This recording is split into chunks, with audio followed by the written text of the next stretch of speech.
Hello and welcome to Comic Culture. I'm Terrence Dollard, a professor in the Department of Mass Communication at the University of North Carolina at Pembroke. My guest today is artist Val Mayerik. Val, welcome back to Comic Culture. Thank you. Good to be back. So Val, the last time you were on the show, we talked a little bit about your work at Marvel, working on Man-Thing, and of course, co-creating Howard the Duck. Today we're going to be talking about a new comic project that you're working on called The Convoy. So what is The Convoy? The Convoy is rather a multi-layered, kind of a complex story.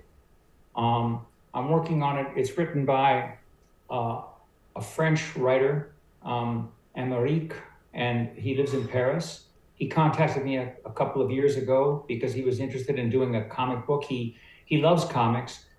He's very fluent in English. He has lived all over the Anglosphere, and he understands all the English vernacular and so forth. And he's been a comic book fan most of his life, and he has always wanted to do a comic. And for whatever reason, he chose me out of the hundreds of possible people he could have, contacted. And we got to work on this. It's been slow going, but and at any rate, that's kind of tangential. The Convoy story itself is about indeed a truck convoy that makes a trip from Los Angeles to Washington, D.C. for reasons that are very complex and fighting sinister forces that have invaded the earth. And what's interesting about this comic, I had a chance to look at some of the pages, is it's got a lot of mood, which I guess we would expect from your art, but there's also a lot of, stuff that's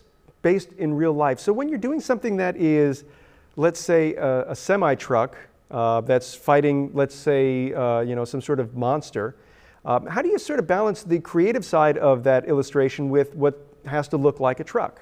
You just do your research and then use your imagination. What I always put myself in mind of when I'm doing this is the original Road Warrior film from the early 80s, the original of Mel Gibson. And there it was. I mean, all the crazy, futuristic sci-fi stuff that nightmare stuff that you could imagine. And then real trucks, real vehicles.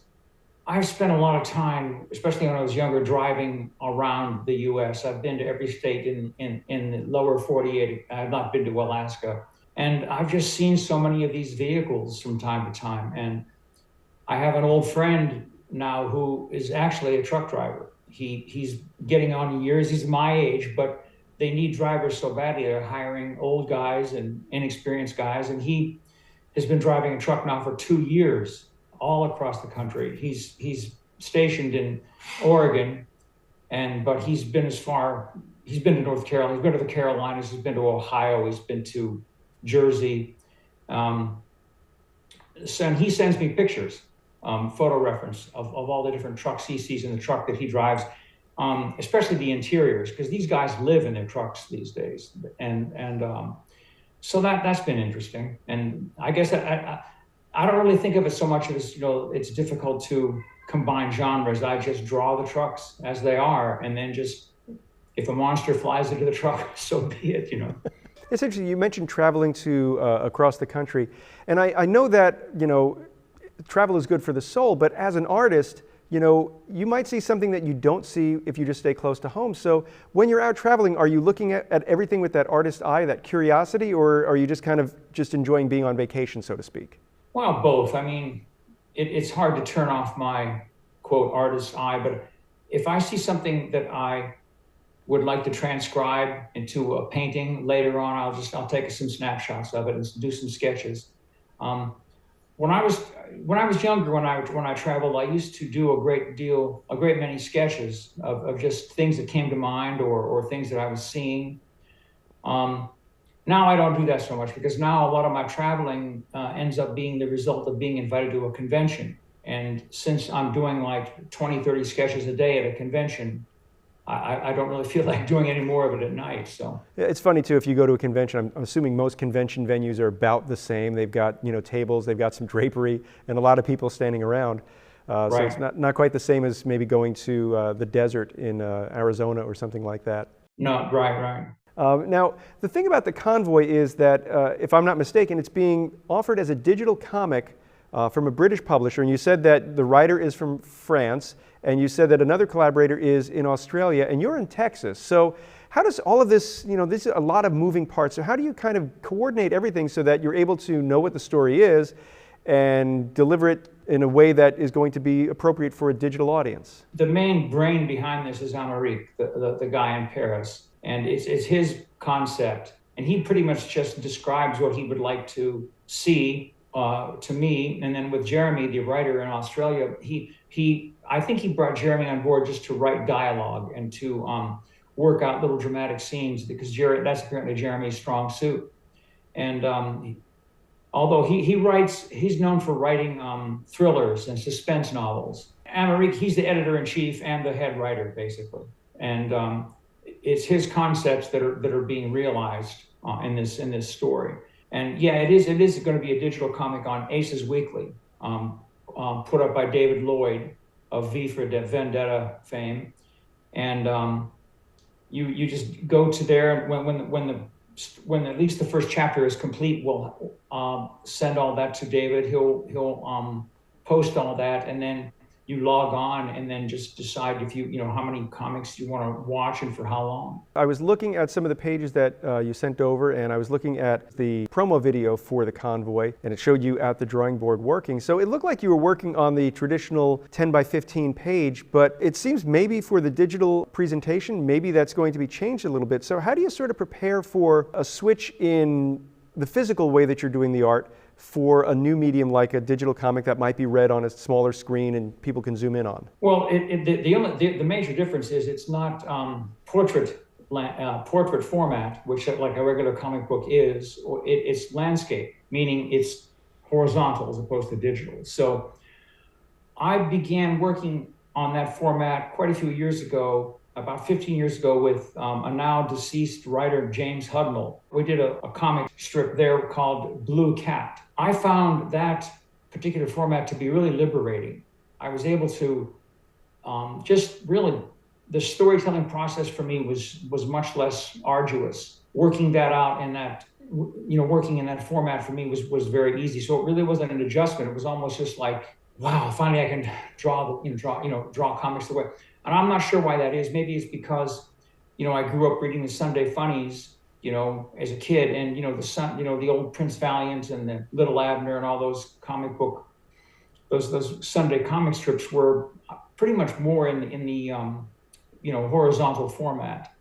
And actually going back to, and I worked on a graphic novel a few years back called Dust and Blood. It was about the Little Bighorn, and that was all done in we chose to do that in the landscape format as well. It's something I didn't have to get used to. In fact, when I go back to doing conventional comics, I have to get used to doing it that way. And that, I feel very cramped when I'm doing it that way for some reason.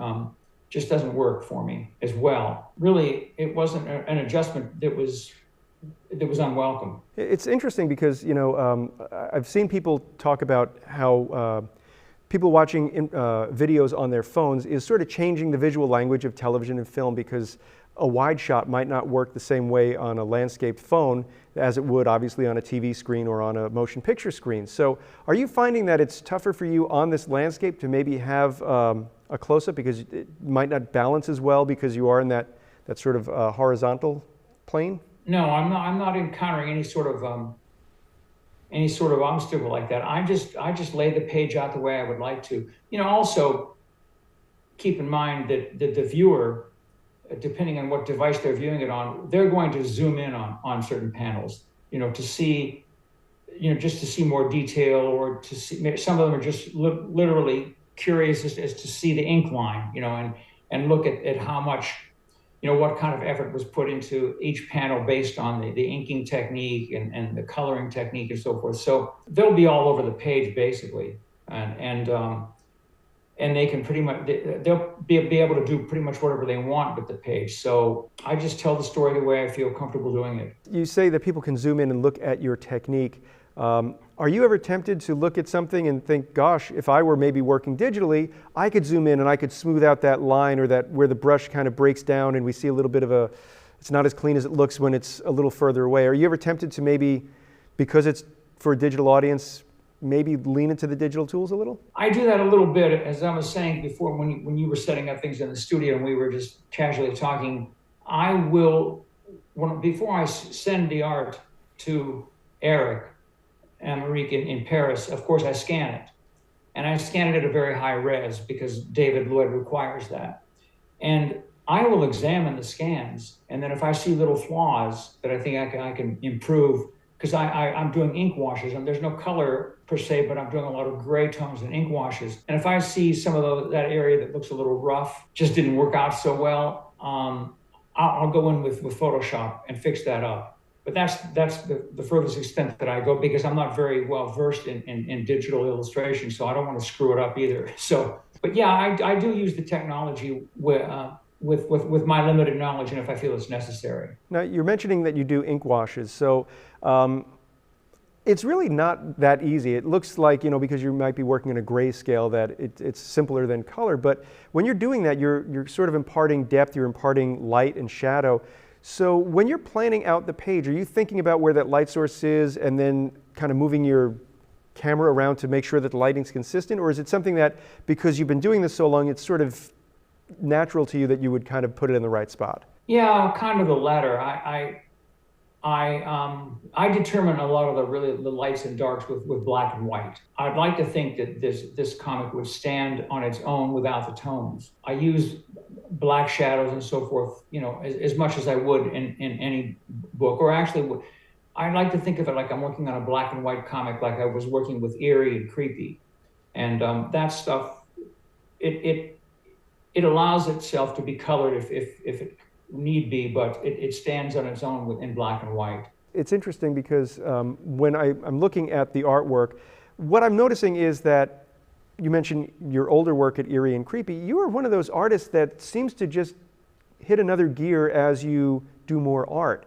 I've noticed that your art is probably stronger in many different ways. So as you are, just working, is it that sort of just repetition that gets you stronger, or are you actively looking at stuff and saying, I could do it better if I try this or if I try that? Well, you just grow more comfortable with the content. Mayerik and I did a lot of discussion about that in preliminary sketches and prior to actually getting down to the real comic. It's like, what's this going to look like?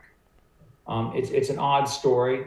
It's not, it's kind of a sci-fi adventure, but it's also kind of tongue-in-cheek with that. There's some gritty realism at the same time. There's fantastic elements as well. So it's like, I like working with what I want to say, just with real stuff, as being the content. I worked for over 20 years doing storyboard work for advertising.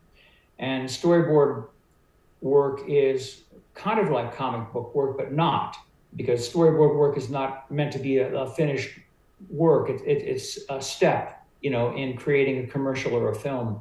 And sometimes storyboard work is just skeletal. It's just basic stuff, just so the director can see where the camera's got to go. Other times, sometimes art directors really require the storyboards to be a little more detailed and a little more illustrative. And I've worked on both kinds. And I think that's what's being reflected in the Convoy work. Also, storyboard work is done more horizontally than vertically. I just wanted to get away from, one thing I really wanted to do was get away from these huge layouts of these movie poster like full page splashes where there's all sorts of stuff going on the page, and it might be interesting visually, but it's not really helping. It's not really helping progress the story. It just took me time. It took me a little bit of time to decide what the approach was going to be on this, and I think I've landed on it. There's some spooky kind of technique where it needs to be, and there's just like regular everyday stuff like truck stops and stuff where it needs to be. And I think really that's what makes an interesting horror sci-fi kind of thing, is that you can have a large chunk of it that is completely everyday normal life, going to the grocery store, until that one moment when there's the vampire and all the stuff starts going down. So finding that balance is, to me, that's the interesting part, is finding the balance between the expected and the unexpected. So it seems, as you're collaborating, how much of this pre-planning is maybe you throwing something out that's inspiring the writing, and how much of that is the writing that's coming back and saying, no, let's push it in this direction? Eric has a very, very specific vision, and he can be very, very particular about little details. We've gone a little around a little bit on that, but the fact of the matter is that it is his concept, it is his story. Again, working with, and as long as I did it in advertising, I learned how to collaborate. In fact, I've gotten to the point where I don't really have a lot of respect for diva type artists, unless they truly are geniuses. But I'll come up with, Eric will say, well, how about this guy? He's a professor, and he is helping discover why these monsters are appearing. And so I'll come up with something that, some quintessential picture of an old professor, and then he'll say, well, maybe he's not that old, and we'll kind of work things out. And sometimes what I do, the first shot at the first attempt at it, he loves it. Other times we kind of go back and do some revisions, and a lot of revisions can be stressful, but fortunately we've not had to do that too many times. Before we were recording, we talked a little bit about how you're kind of going between 3 continents with your collaborators, and how that makes it a little tricky for you to maybe coordinate on Zoom and get everything working out. So as an artist, you get to set your own schedule. So are you somebody who's in the chair, you get up at 6 o'clock, you're in the chair by 9, and you go, you're done for the day at 5, or do you just sort of follow your own schedule but get the work done? It might be up to 2 one morning, you might be up to 11 the next night. Yeah, it's pretty much catch as catch can. I have a 26-year-old son who has autism, who lives with us, and it's day to day with him. There are some days when there are, the demands for him are considerable, and there are days when he gets along just fine by himself. I also have a horse that I ride not just for my own pleasure, but also to keep the horse in decent shape and make sure that he's getting fed properly and so forth. So a couple of times a week, I go to the ranch where I board the horse and take care of him. And I'm also active physically. I work out and stuff. So I use the daylight to get those things done. Whereas most people are indoors doing their job until 5 or 6 p.m. I'm out there getting everything done, shopping, buying some stuff at the hardware store. I need to go to the art supply store, taking care of my son, taking care of my horse. And around 6 p.m. is when I start thinking about, I can really settle into the drawing board or the easel. And I start getting paint and stuff ready to go. And then I'll work as long as I can until I'm interrupted or until I'm just too tired to continue. That's the kind of schedule I've been on really since I worked with Dan Atkins way back when I was 22 years old. Dan was a night owl. Dan kept Craig Russell and I up late. And I kind of got used to it. And I've really never been able to get too far out of it. When I was working with advertising, I of course had to go to early morning meetings, but I make the adjustments where necessary. When you work from home, there's a lot of distractions. So being able to at least know that, once I've taken care of all of the stuff that requires, my attention, this is sort of that I guess, dedicated time. And it's funny because we talked before, we started recording, but we talked a little bit about lighting and how you use lighting to help you with your work because you don't necessarily work during the day. So, when you are doing something that is different from comics, how do you sort of switch between being a fine artist doing painting versus being somebody who's more of a commercial artist doing, let's say, a comic? For me, at least, it's not a switch. It's just a matter of having the appropriate skills. I would imagine, say, a comic book artist, he's a young comic artist, he's been working in comics for 4 or 5 years and pen and ink mostly. And then he sees a painting by Joe Jesko and he thinks, wow, I'd like to try that. Well, that's going to be very challenging. He's going to have to get different tools, different materials, and orient himself entirely differently, get much more specific visual reference for a painting. I've been doing that for so long. There's really no area of transition for me. Just a couple of nights ago, finished a couple of panels for a Convoy, black and white, and the ink wash, put those aside, and got immediately up onto the next painting, which I've got some paintings selling in galleries now, and the gallery owner wants more work. So I just said, well, that's what I've got to do. And I've been oil painting long enough that I don't have to really think about, oh my God, this is different, or oh, the only major difference is it's a larger surface. And the other major difference is, of course, you're working with a different medium that won't dry quickly and can turn into a mess if you don't have your skills down. That's sort of a transition, could be stressful, I could see, with someone who's not experienced in either one or the other. So for me, it's just like, and now going back to what you mentioned about digital art. Now, if I was forced to, if a client said, I need this to be digital and I want this all to be through Illustrator or through Photoshop, then I would be experiencing what you're talking about. It would be a lot of anxiety, like, oh my God, and an adjustment which I would have to make, which in terms of going from drawing with line work to oil painting, I don't have that problem. I know I struggle myself. If I call myself an amateur cartoonist, if I have to do something with color, I'm gonna have a really hard time doing it. So I'm always amazed when somebody can make that shift. But again, as somebody who's been working in the industry for decades, I understand that that's your skill set, and it's something that's to be appreciated. Now we have about 5 minutes or so left in our conversation. I just was wondering if we could talk a little bit about how you get involved with Aces Weekly to get the Convoy as part of their weekly comic selection. Well, that was a circuitous route, if ever there was one.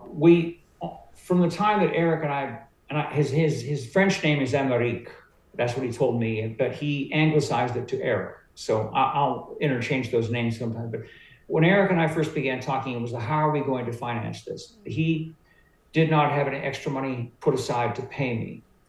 And I didn't want to work for free.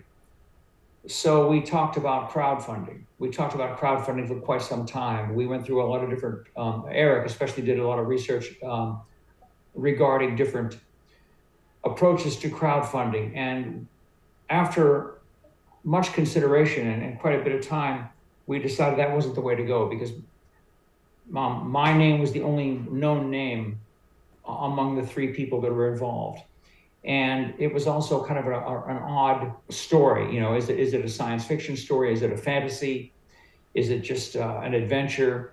The more he looked into crowdfunding and the landscape, as you well probably know, the landscape in crowdfunding changes weekly. Guys that weren't making any money before now are making $30,000, $40,000, and people you would think that would be getting a lot of backing with their project are not. And it's so up and down and mercurial. And so we decided that wasn't the way to go. So then we thought, okay, well, what do we do? So we thought about approaching smaller publishers like IDW, Dark Horse, so forth. I think we actually did approach Dark Horse. I don't recall the response, but it wasn't the actual content of the response, but it wasn't positive. They weren't interested. Eric apparently knew and had a relationship with David Lloyd. And I had worked with David Lloyd indirectly when I was doing the comic strip Blue Cat with James Hudnall. So I knew what that process was. I knew you worked, in the landscape format. I knew how, that David Lloyd was a great guy to work with. He didn't, he just wanted good work. He wasn't worried about the content necessarily, whether, it had some agenda to it or anything like that. He just wanted to do post some interesting work. So he said, would you care to work with David Lloyd? I said, that'd be great. There wouldn't be a lot of financial return, at least right off. And I'm not really worried about that right now. So at least that we know it's going to be in the public eye, and we know it's going to be there with somebody who's reputable. I mean, I think Aces Weekly's been around for about 15, 16 years now. And Lloyd really believes in this. He really believes in getting some good digital comic work out there. It was pretty much through the friendship between Eric and David Lloyd that this came about. And once Eric presented this whole scenario to me, I thought, that's fine. That works fine with me. That takes a lot of anxiety away of how are we going to get this thing out there. I've got other projects that are going to that are coming to the fore. And I can work these things, I can sandwich these things together and work on more than one thing. But the bottom line is there's original artwork that can be then later on turned into a book. And I think it'll make a really nice looking book. Val, I'm going to have to stop us there. They're telling us that we are out of time. I want to thank you so much for taking time out of your day to talk with me. Oh, thank you. I want to thank everyone at home for watching Comic Culture. We will see you again soon.